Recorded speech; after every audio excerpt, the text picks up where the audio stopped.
बिस्मिल्लाहिर्रहमानिर्रहीम। अस्सलामुअलैकुम। आज की हमारी वीडियो का टॉपिक है मोमेंटम और law of conservation of momentum.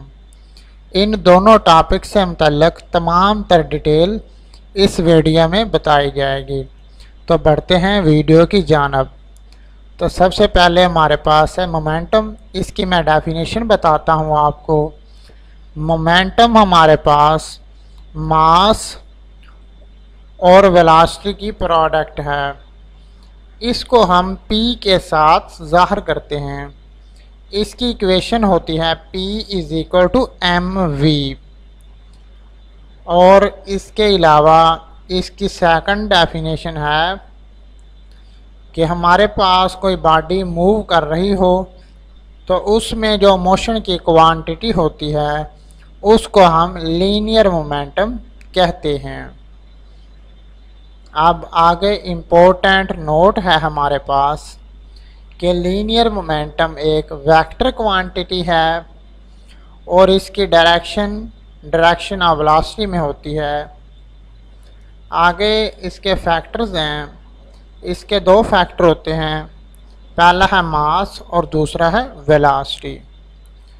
Momentum का यूनिट किलोग्राम मीटर पर सेकंड होता है।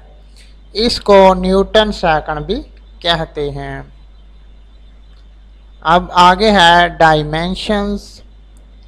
तो जैसा कि हमने देखा कि हमारे पास मोमेंटम का यूनिट है किलोग्राम मीटर पर सेकंड।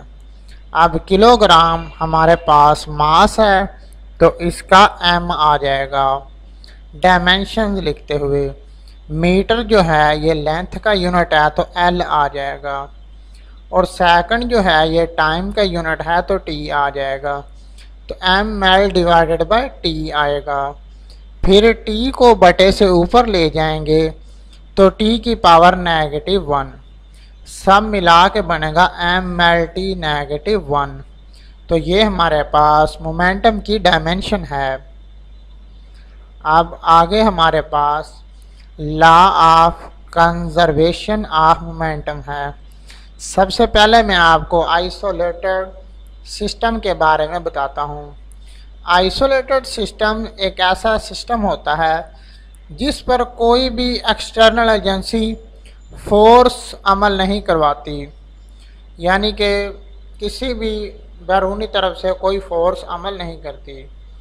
अब इसकी मिसाल है कि एक ग्लास वेसल के अंदर गैस के मालिक्यूल्स जो हैं उन पर बैरूनी फोर्स कोई भी अमल नहीं करेगी। उनका आइसोलेटेड सिस्टम होगा और वो मालिक्यूल आपस में एक दूसरे के साथ टकराएंगे। इसकी वजह इसकी रैंडम मोशन होती है और इन पर कोई भी बैरूनी फोर्स अमल नहीं करती। अब लॉ ऑफ कंजर्वेशन और मोमेंटम की स्टेटमेंट है हमारे पास। This law states that the total linear momentum of an isolated system remains constant। यानी कि हमारे पास जो एक आइसोलेटेड सिस्टम हो तो उसकी जो टोटल लीनियर मोमेंटम होगी वो कांस्टेंट रहेगी। अब आगे इसकी एक्सप्लेनेशन है। इसमें देखें हमारे पास लिखा गया है कंसीडर एन आइसोलेटेड सिस्टम।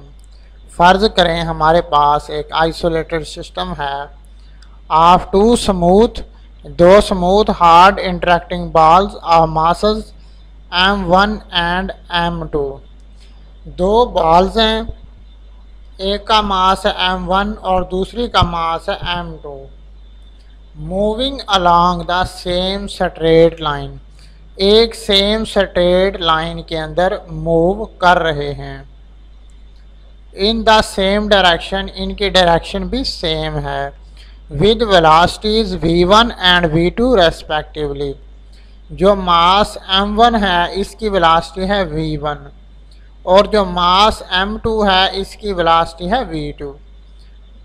अब हमारे पास लिखा गया है v1 बड़ा है v2 से, ये कंडीशन है इधर। बोथ द बॉल्स कोलाइड, दोनों जब बॉल्स आपस में टकराएंगी एंड आफ्टर कोलिजन टकराने के बाद। ये देखें, ये बॉल्स आपस में टकरा गई। आफ्टर कोलिजन, टकराने के बाद, the ball of mass m1 moves with velocity v1 dash. तो टकराने के बाद मास m1 की वेलोसिटी होगी v1 dash and m2 moves with velocity v2 dash. तो जो बॉल जिसका मास m2 है इसकी वेलोसिटी v2 डैश हो जाएगी इन द सेम डायरेक्शन। ये सेम डायरेक्शन में होंगे as shown in the figure, जैसा कि इस डायग्राम के अंदर दिखाया गया है। अब हम चेंज इन मोमेंटम को निकालेंगे, जिसके लिए लिखेंगे F multiply by T is equal to M V F negative M V I. M V F हमारे पास है फाइनल मोमेंटम और एम वी आई हमारे पास है इनिशियल मोमेंटम। हम फाइनल मोमेंटम में से इनिशियल मोमेंटम को निकालेंगे। इसी तरह से अब मास m1 और मास m2 के लिए चेंज इन मोमेंटम की इक्वेशन बनाते हैं हम। ये हमारे पास है for mass m1 F multiply by T is equal to, जहाँ जहाँ मास लिखा गया है वहाँ m1 पुट कर देंगे, फाइनल वेलोसिटी की जगह v1 डैश पुट कर देंगे और इनिशियल वेलोसिटी की जगह v1 पुट कर देंगे। तो ये हमारे पास इक्वेशन बन जाएगी फॉर मास m1। अब इसी तरह से मास m2 के लिए लिखेंगे, जहाँ जहाँ मास लिखा वहाँ वहाँ m2 लिख देंगे और फाइनल वेलोसिटी की जगह v2 डैश लिखेंगे और इनिशियल वेलोसिटी की जगह v2 लिख देंगे।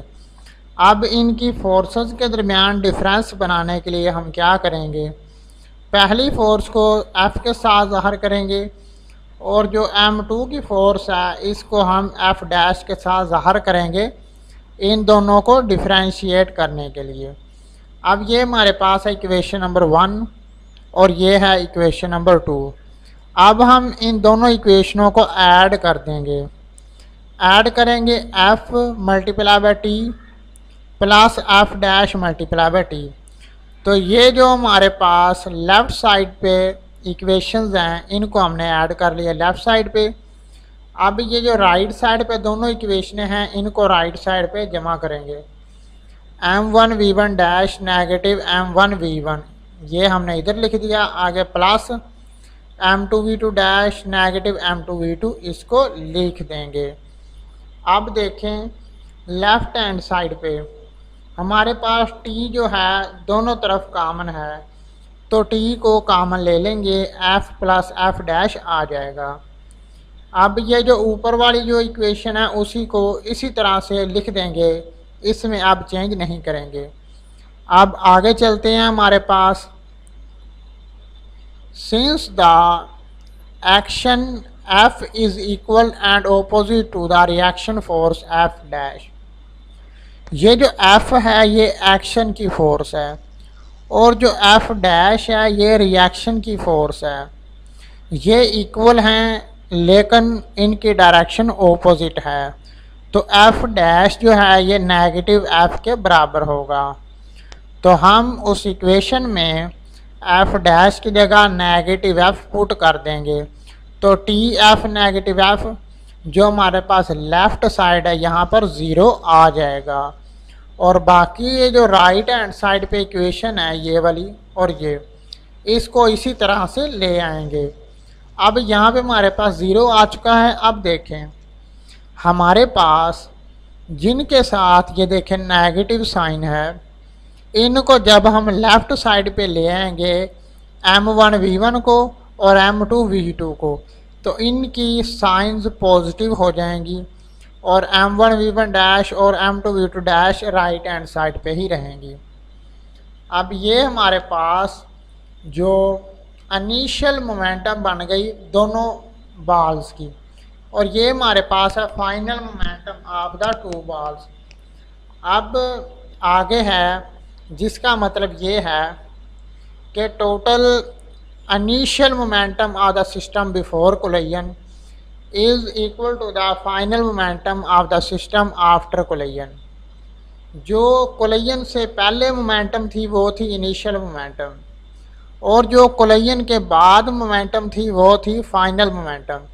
तो इनिशियल मोमेंटम और फाइनल मोमेंटम जो है वो इक्वल हैं।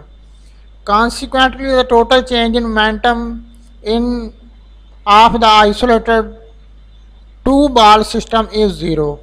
जो टोटल चेंज इन मोमेंटम जो है आइसोलेटेड सिस्टम के अंदर वो ज़ीरो है। तो ये हमारे पास मोमेंटम और law of conservation of momentum complete हो चुका है। वीडियो को लाइक करें, चैनल को सब्सक्राइब करें।